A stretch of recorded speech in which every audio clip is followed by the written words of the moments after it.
right now, I'm sure, Dan, you're watching CNN. Right now, for the first time ever. Oh, it's great. It's new, but it's good. I feel like whenever I've watched coverage of an election, it's always just like a bunch of pundits and no one's got anything to report because the results aren't in yet. So they're just like speculating and like just talking. Can we all go around and do that a little bit? Do you want to start, Carrie? You know, the race is coming to a point where the people need to decide whether they're going to accept this or if they're going to raid Foot Locker. Lady Foot Locker is an option, or gender-neutral Foot Locker if we're being in LA. What people need to understand is that America is about action. Hurt somebody or be hurt. Angela? Well, I don't know if it's about hurt somebody or be hurt, but I do know that no matter who wins this election, I will somehow get behind the pharmacy counter of the CVS to steal the Flovent prescription that I cannot afford. And I think that makes me a true American. Stealing from corporations is our duty, no matter what happens tonight. Also, I'm thinking of things that I'm looking forward to, and the RV that I will never buy, but will call many RV dealers to ask annoying questions about, and then try to get them emotionally involved with me, comes out November 12th. And I look forward to making up new names so that I can call back to those same salespeople and hope that they don't remember me from last year. Katie Baker, what's your take on what happens tonight? What happens tonight, it's like a lot could go either way. One thing I do know is that apparently asking someone not who they voted for, but whether or not they voted can be interpreted as a personal question, as if like it's not like your civic duty. And it's like, I mean, regardless of whether or not like, oh, it's like the answer, but it's not like I'm asking like what kind of panties they're wearing or something like that, or how much their parents are divorced or something. But they're divorced. Yeah, that's it. See, that's not, you answered that and it was fine.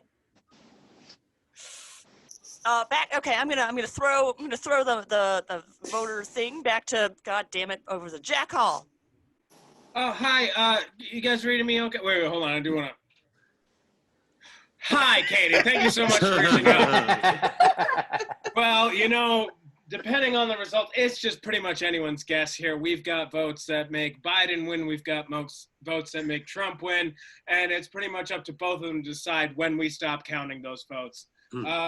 What I just wanted to weigh in on is I have applied to about 20 different jobs in Canada, and none of them have said okay yet. And we're just hoping that the college will let me in.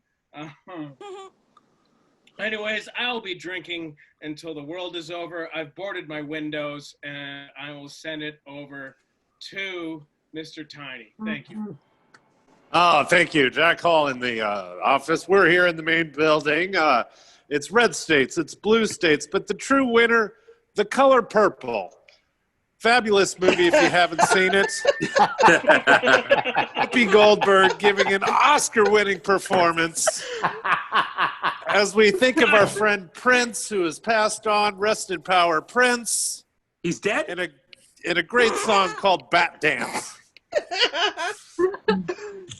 And now I'm going to throw this over to R.A. Thank you, Tiny. Yes, it seems that it's still a very strong ground game so far. Trump is overperforming in the Florida Miami-Dade County, and I think this is a testament to what people have called the shy Trump voter. And I think that this will mostly affect me as a shy person.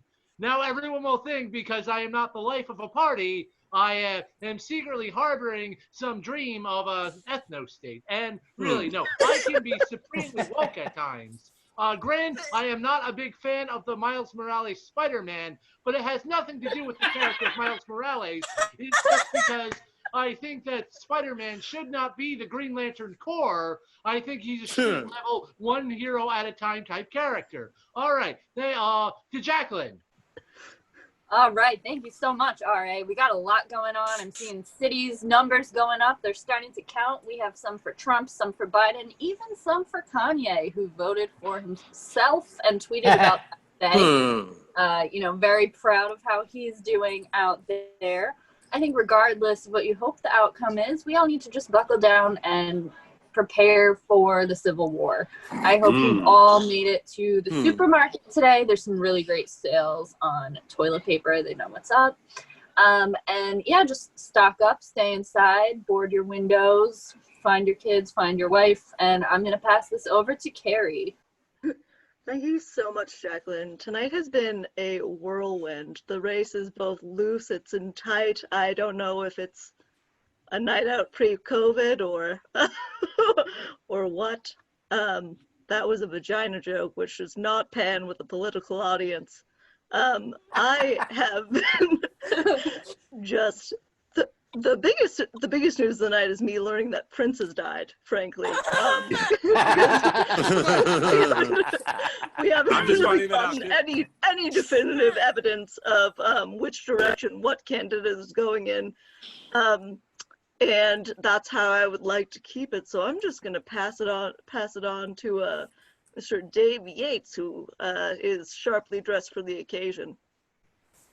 Thank you so much. Dave Yates here, reporting from a local tent town in Los Angeles where the real politics is decided, under a bridge, next to a fire. I'm just handing out LSD to the local homeless community. I'm trying to mobilize them so that when the rioting starts, that they're prepared. I'm not red, I'm not blue, I am tie-dye.